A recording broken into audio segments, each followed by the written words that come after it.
Ces dernières années, notre maire Frédéric Masquelier a placé l'action culturelle au cœur de sa politique. Nous nous sommes attachés à développer une politique culturelle ouverte à tous les publics et plus particulièrement à notre jeunesse, ceux-ci constituant le public de demain. L'accès à la culture pour tous est également partagé par l'Éducation nationale, la Direction régionale des affaires culturelles et le Théâtre intercommunal Le Forum. Je tiens ici à les remercier pour ce partenariat qui généralise pour l'ensemble de la jeunesse raphaéloise un parcours artistique et culturel en milieu scolaire. Je vous souhaite une belle présentation de notre politique culturelle.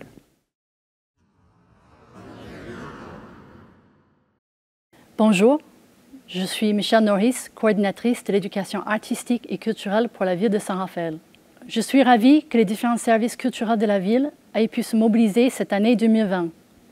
Créer un catalogue commun ainsi qu'une présentation numérique relève d'un défi de la situation actuelle de la crise sanitaire.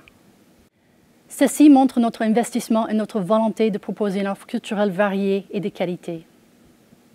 La réussite de l'ERAC dépend de notre partenariat avec l'Éducation nationale, notre partenariat aussi avec la Direction régionale des affaires culturelles, mais aussi l'intérêt que vous, les enseignants, portez à nos projets. Ceci est un vrai travail d'équipe. De la conception de nos projets jusqu'à la réception des scolaires dans nos établissements. La convention qui a pour but d'atteindre jusqu'à 100% des jeunes raphaélois sera signée prochainement pour un engagement de 3 ans. Nous espérons que pendant toute cette période, notre collaboration continuera de s'enrichir pour que chaque enfant puisse bénéficier d'une activité artistique dans l'année. Je vous souhaite une belle année scolaire 2020-2021.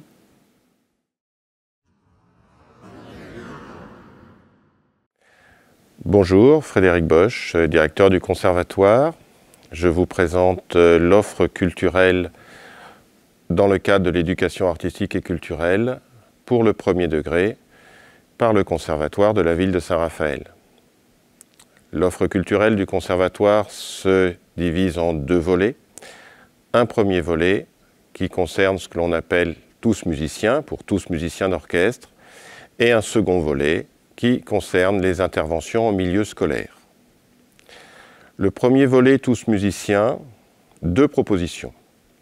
Une première proposition, street drum, où le conservatoire et son intervenant, professeur de batterie, amènent des bidons afin de s'entraîner à faire du rythme en collectif au sein de la classe. Attention, la restitution peut se faire en extérieur, par exemple lors du Festival de la Craie ou lors du Carnaval. La deuxième proposition de tous musiciens concerne les instruments à cordes, les instruments tels le violon, l'alto, le violoncelle ou la contrebasse. Ces instruments sont amenés au sein de l'école et sont fournis aux élèves avec les intervenants. Ces 2 propositions tous musiciens se déroulent sur environ 6 à 8 séances selon les besoins de l'école. La proposition intervention en milieu scolaire se divise aussi en 2 parties. La première proposition concerne les interventions en milieu scolaire classique avec un intervenant qui est mis à disposition toute l'année. La deuxième proposition concerne ce que l'on appelle le plan choral, c'est-à-dire que l'ensemble des interventions débouchent sur des rencontres chorales qui ont lieu entre mai et juin et qui permettent aux différentes écoles de se rencontrer autour des chants qui ont été appris. Le plan choral permet d'ouvrir à d'autres écoles qui n'auraient pas bénéficié d'intervention en milieu scolaire ce dispositif, les écoles qui souhaiteraient rejoindre les rencontres chorales parce qu'elles ont déjà une chorale peuvent le faire. Il va de soi que s'il y a besoin d'une petite aide méthodologique, de fonds de partition à apporter ou autre support, notre intervenant sera à votre disposition pour 1 à 3 séances pour vous aider à réaliser votre projet. Voici l'ensemble de la proposition du Conservatoire. Je vous remercie.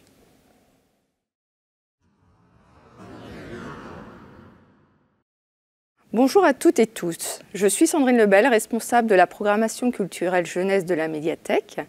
Notre équipe EAC reçoit les classes tous les mardis, jeudis et vendredis, matin et après-midi, uniquement sur rendez-vous. Chaque enseignant peut recevoir une carte professionnelle gratuite en s'inscrivant sur Internet mediathème.fr. Tout au long de l'année scolaire, vous pouvez inscrire votre classe à des visites découvertes. Elles s'articulent autour de 3 temps forts. La visite de l'espace jeunesse et la découverte des collections proposées. La lecture collective faite par un bibliothécaire d'un ouvrage de littérature jeunesse et une écoute musicale. En fin de séance, les enfants sont libres de faire une lecture individuelle des livres qui sont dans l'espace jeunesse. La médiathèque jeunesse propose aussi des visites à projets éducation artistique et culturelle. Le professeur doit avoir inscrit sa classe au préalable auprès de l'inspection de l'éducation nationale. La classe peut venir en visite autonome, faire des recherches et s'entraîner à l'oralité dans le jardin des contes. Le premier projet EAC est le brevet du citoyen de Fréjus-Saint-Raphaël, destiné aux élèves de CM1 et CM2. Le second projet EAC est celui des petits champions de la lecture, destiné aux élèves de CM2. Il y aura 6 expositions cette année. L'exposition Le Petit Peuple des Murs, qui est réalisée dans le cadre de l'événement Résonance urbaine avec l'association Artessence. Elle présente aux élèves des œuvres donc, de street art, d'art urbain. Une exposition tout public sera également présente dans le hall du centre culturel et un film documentaire sera produit au musée Microfolie. Dans le cadre de la Fête de la Science, l'exposition interactive Clock les horloges du vivant est réalisée par Artem, créateur associé. Elle rassemble plus de 50 propositions interactives où le visiteur accède à des contenus scientifiques sur la chronobiologie. Les classes pourront prolonger leur découverte scientifique au travers du livre Alice au pays des merveilles de Lewis Carroll. Dans le cadre du Festival de l'année de la bande dessinée, la médiathèque fait honneur à Marion Montaigne, une spécialiste de la vulgarisation scientifique, avec sa bande dessinée dans la combi de Thomas Pesquet. Cette exposition mettant en scène l'astronaute Thomas Pesquet se terminera par le visionnage d'extraits de documentaires sur le monde aérospatial. L'année 2020 commencera par l'exposition Les petites personnes de Christian Volz, réalisée par l'imagier Vagabond. Les élèves pourront découvrir 14 sculptures de Christian Volz ainsi que son travail photographique. Cette exposition est en lien avec le parcours culturel À vos expressions. Elle peut se dérouler en visite croisée avec le musée numérique Microfolie. Vient ensuite l'exposition Visages de Zoé Miller et David Goodman, tirée d'un livre d'art qui a été créé par les 2 designers anglais. Les élèves doivent explorer les différents objets utilisés par Zoé Miller et David Goodman pour créer leur visage et apprécier, déchiffrer les expressions de ces visages. Un atelier créatif est donc proposé aux élèves à la fin de la séance afin qu'ils puissent créer leur propre visage. En fin d'année scolaire, les élèves qui ont participé aux différentes expositions autour du parcours culturel À vos expressions seront à l'honneur. Au cours des derniers mois, 2 classes auront pu ainsi réaliser des œuvres d'art en s'inspirant de différents designers ou Christian Volz. Leurs œuvres seront ainsi exposées dans l'espace jeunesse de la médiathèque dans le cadre de l'exposition À la manière de Christian Volz, À vos expressions. La médiathèque jeunesse propose ainsi une programmation culturelle riche et variée pour vos élèves, donc je vous souhaite une très belle année à nos côtés.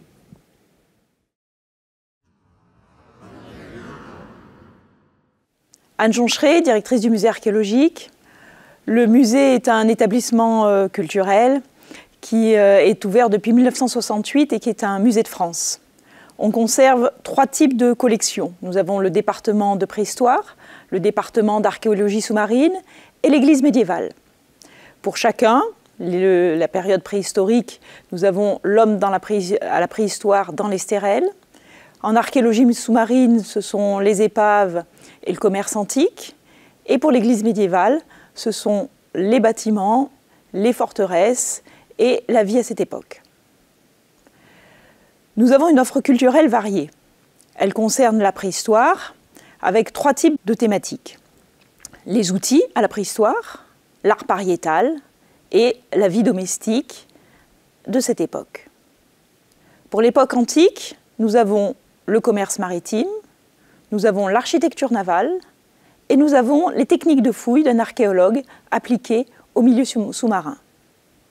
Pour le médiéval, nous avons l'architecture romane, l'édifice et ses fortifications, et on a une nouvelle thématique sur le XIXe siècle avec la villégiature à Saint-Raphaël. Le déroulement d'une séance. Toutes les séances sont co-construites avec l'enseignant, soit sur une demi-journée, soit une journée entière, et sur plusieurs séances ou sur une seule séance. Quand c'est sur une journée entière, bien évidemment, le jardin est disponible pour les écoles, pour la classe, de façon à pique-niquer dedans en toute sécurité. Le déroulement de la séance. Nous avons plutôt tablé sur des séances de type investigation. L'enfant, le jeune, étudie l'objet, comprend le contexte archéologique dans lequel il a été trouvé, en déduit la fonction, et à partir de là, arrive à reconstituer l'histoire, l'objet, et le remettre dans son contexte. Nous avons des nouveautés cette année. Notre animateur, Christophe Sacchetti, a souhaité faire un escape game et un serious game. Des jeux qui sont toujours basés sur l'investigation, mais une façon plus ludique d'aborder les collections du musée. L'ensemble de cette offre culturelle est proposé au cycle 2 et au cycle 3. Comment venir au musée? Eh bien, il faut prendre contact avec le médiateur, Christophe Sacchetti, qui est à votre disposition pour donc construire l'offre culturelle que vous souhaitez mettre en place. Nous sommes en relation avec les autres structures culturelles, donc on peut très bien travailler avec le musée du numérique, avec la salle Raphaël, avec Fréjus, pour construire l'ensemble de vos projets. Merci et bienvenue au musée.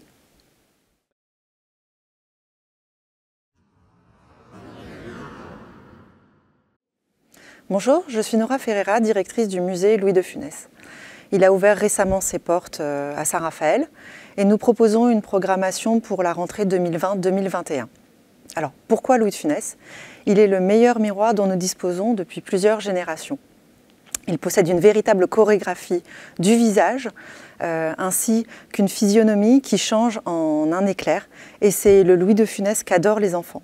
Partir à la découverte de l'immense talent de l'acteur, c'est se rendre compte de son génie d'un point de vue comique. Le comique de geste, le comique de situation, le comique au niveau des mimiques.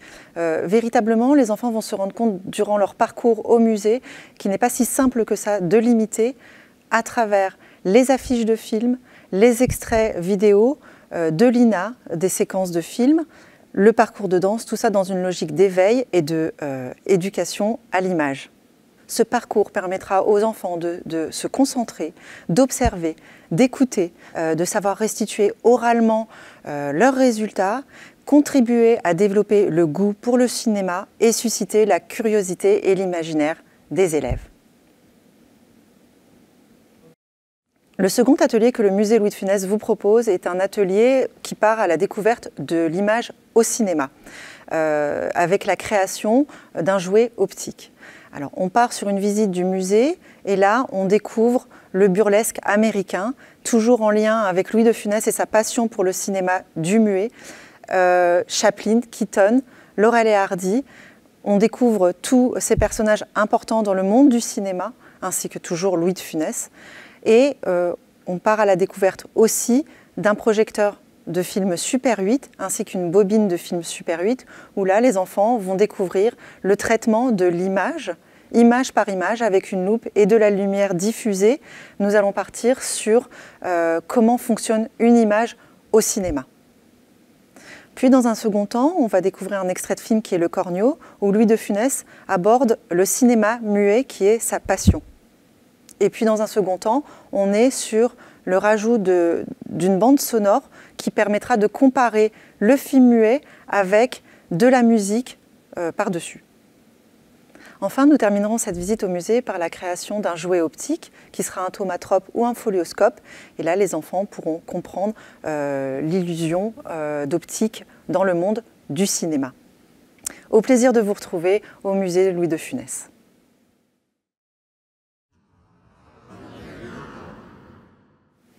Bonjour à toutes et tous, je suis Barbara Hubert, responsable du musée numérique Microfolie. Cette plateforme culturelle au service des territoires est ouverte depuis 2018.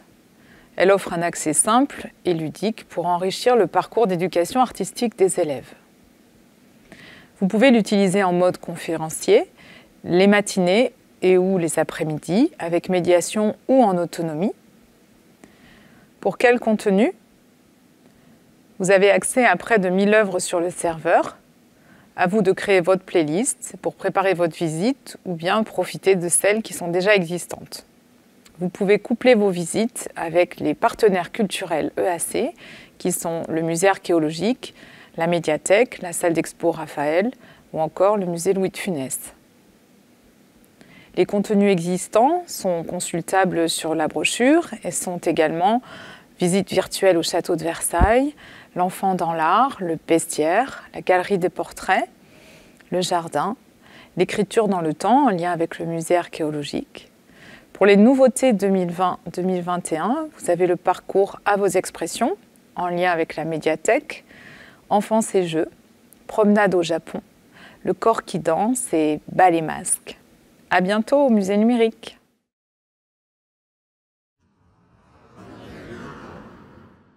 Bonjour à tous, je me présente, je m'appelle Juliette Toscano, je travaille au sein du service développement durable de Saint-Raphaël.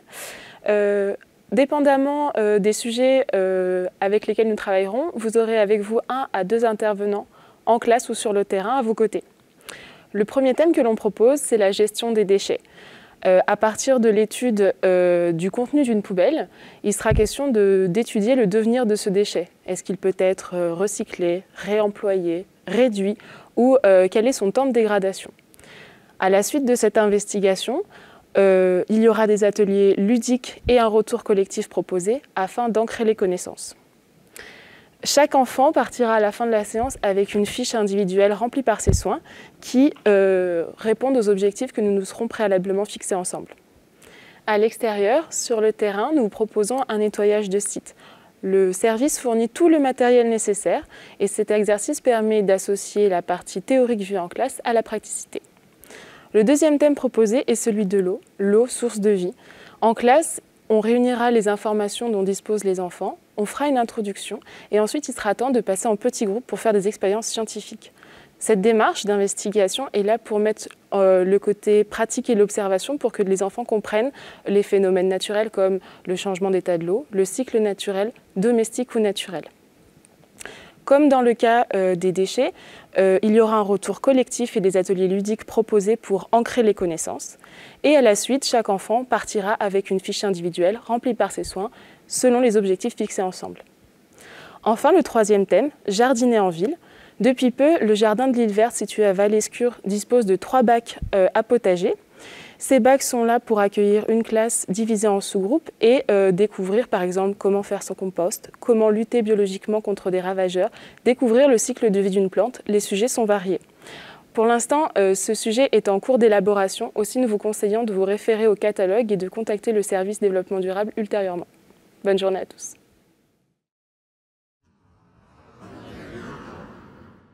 Bonjour, je suis Iman Pikmal, responsable de la programmation et de la médiation de la salle Raphaël. La salle Raphaël est un espace consacré aux expositions temporaires. Elle témoigne de la volonté de sensibiliser le grand public et le jeune public, tous les publics, aux arts visuels. À travers une programmation de 4 expositions dans l'année, accompagnée de livrets pédagogiques et de dossiers de médiation. Nous proposons une visite d'exposition pour les classes de tous les niveaux, pour chaque exposition, un parcours de médiation autour de chaque œuvre qui la replace dans le contexte historique, dans l'histoire de l'art, dans le contexte social de sa création, qui sensibilise aux techniques mises en œuvre pour la création, ainsi qu'une pratique à la fin de chaque séance. Les enfants et les adultes sont invités à pratiquer, à découvrir l'œuvre de l'intérieur. Cette année, la programmation se décline en 4 temps forts, 4 expositions. La première, c'est l'exposition La forme du vent, produite par Melissa Rosingana. C'est une exposition monographique présentée par l'artiste Rosingana, qui a été lauréate du prix Elstir l'année dernière de la ville de Saint-Raphaël. C'est une jeune plasticienne. C'est sa première exposition. On a fait un travail en amont toute l'année parce que Melissa a réalisé plusieurs œuvres exprès pour cette exposition-là. Le thème tourne autour de la nature. Le titre, c'est La forme du vent. C'est tout en légèreté. Il y a beaucoup de matière, énormément de créativité. C'est très frais. Les enfants vont adorer. Et la séance se décline en plusieurs moments. D'abord une visite, la rencontre peut-être de Melissa Rosingana pour les classes qui seront en projet avec nous. Et à la fin, un atelier pratique pour découvrir son travail de l'intérieur et éduquer son regard à travers la pratique manuelle. La deuxième exposition proposée à la salle Raphaël, c'est une exposition pulsion narrative autour du travail de Paul Toupet. Paul Toupet est un artiste parisien qui fait partie du mouvement des Art Fairs et des Singuliers. Il est représenté par le magazine Hey, dirigé par Anne Richard, commissaire d'exposition au Quai Branly. Cette exposition reprend le thème de l'enfance, un thème qui est cher à l'artiste et qui est représenté par des sculptures, des dessins et plusieurs formes visuelles et des pratiques variées. Les enfants seront invités à participer à une visite dans un premier temps où on va découvrir le travail de Paul Toupet et à travers celui-ci, celui des Singuliers, de l'Art Fair. On va découvrir les mouvements actuels d'art moderne et populaire. Et à la suite, nous allons pouvoir mettre tout cela en pratique avec un atelier. Le troisième temps fort est l'exposition 32e rendez-vous des jeunes plasticiens. Ce 32e rendez-vous est une exposition sous forme de concours qui confronte le travail de plusieurs plasticiens d'aujourd'hui. Elle est protéiforme. Il y aura du dessin, de la sculpture, des installations, des vidéos. Tout ce qui se fait en art aujourd'hui est représenté à la salle Raphaël à ce moment-là. Le quatrième temps fort est une exposition qui propose de faire le lien entre le musée Louis de Funès et la fondation Regard de Provence de Marseille.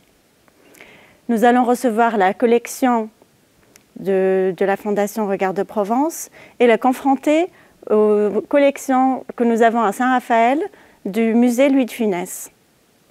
Cette exposition propose un regard croisé entre le cinéma et les arts plastiques autour du thème de l'humour et de la dérision dans l'art. Une trentaine de créneaux sont proposés pour chaque exposition de la programmation. Vous pouvez dès aujourd'hui commander et réserver vos places. Au plaisir de vous retrouver à la salle Raphaël et de profiter de toutes ces connaissances et de toutes ces richesses culturelles que nous avons. À très bientôt.